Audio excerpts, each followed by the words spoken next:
power of orang dalam itu kayak Waktu itu saya pernah pakai buat bikin SIM jadi lebih cepat. selamat datang di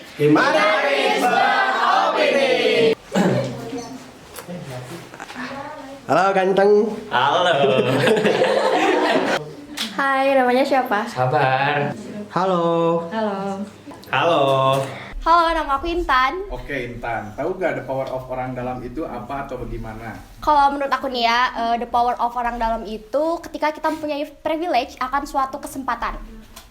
The power of orang dalam. Kalau menurut aku sih orang dalam itu adalah orang yang jadi perantara yang bisa dianggap untuk memudahkan suatu urusan gitu. Kayak contohnya? Seseorang yang dipercaya untuk meloloskan atau memudahkan dalam penerimaan pekerjaan.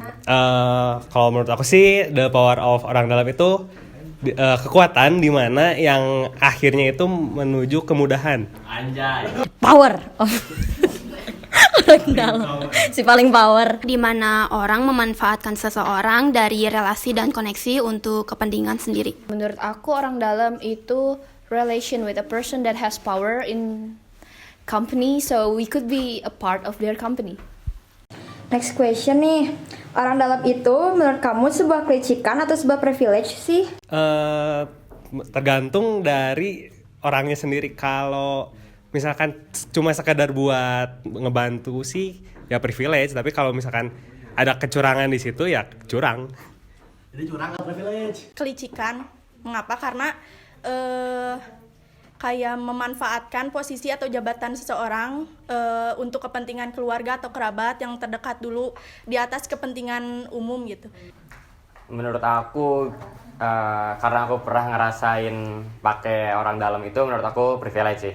Menurut aku sih kelicikan, cuman itu bisa jadi privilege buat beberapa orang gitu. Karena dari situ kita bisa lebih mudah dan lebih cepat masuk ke suatu perusahaan. Kalau menurut aku sih tergantung sikon ya, tapi kalau menurut aku pribadi lebih condong ke privilege soalnya. Emang aku kayaknya bakal nyari orang dalam gitu kalau misalnya mau kerja di suatu perusahaan.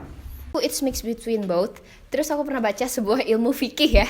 Hal kayak gini tuh termasuk syubah. Syubah itu antara halal dan haramnya belum jelas, tapi lebih baik dihindarkan. Karena menurut aku ini tuh nepotisme sih. Nepotisme ya licik, jadi lebih baik dihindarkan. Kalau kamu jadi orang powerful di suatu perusahaan, mau pakai adain sistem orang dalam atau enggak? No, because I want to find people who are really quality and qualified. Jadi enggak.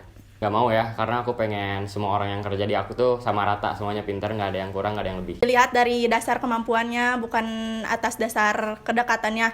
Belum tentu yang memiliki kedekatan dengan kita itu memiliki kemampuan yang bagus gitu. Aku gak akan melakukan itu sih, karena aku pingin ngerekrut orang-orang yang benar-benar kompeten gitu. No. Kenapa? Karena kemampuan diri sendiri lebih baik daripada kemampuan orang dalam. Sistem kerja paksa. Enggak. Sistem ya pakai. Karena dari situ kita bisa dapat uang banyak. Alhamdulillah.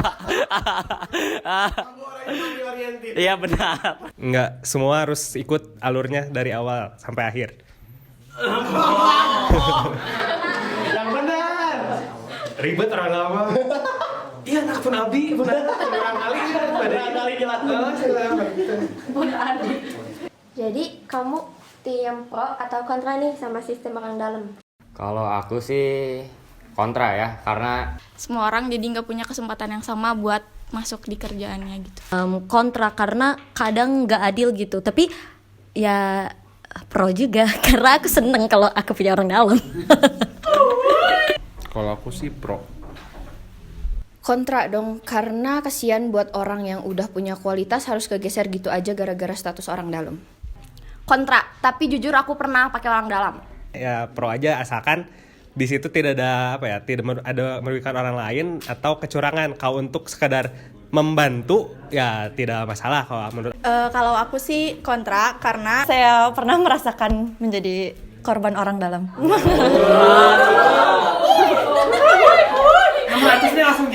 Pertanyaan terakhir. tolong kasih pesan nih buat orang-orang seperti Anda yang sering menggunakan orang dalam. Pesannya semoga orang-orang yang seperti saya bisa lebih bertanggung jawab dan bisa memikirkan orang-orang yang lain juga gitu. Lebih lebih ini sih, lebih bisa mikirin lah kayak gitu lah. Buat yang orang ngudain kuat orang dalam ya, yang pasti mah kerja yang bener dan jangan malu-maluin yang nolongnya lah si orang dalamnya. Kan jangan sia-siakan orang yang telah kau bayar tersebut ya. Pesannya paling semoga diberikan hidayah untuk tersadarkan untuk tidak menggunakan orang dalam lagi. Terima kasih. Amin. Buat orang yang suka pakai orang dalam, tolong dimanfaatin privilege-nya sebaik mungkin dan jangan disia-siakan. Semangat aja sih ya, soalnya gak datang 2 kali. And ya siap-siap aja digibahin ya di tempat pekerjaan. Itu masuk karena orang dalam. Good for you. Gunakan itu sebaik mungkin. Terus jangan egois meskipun punya privilege. Congratulations.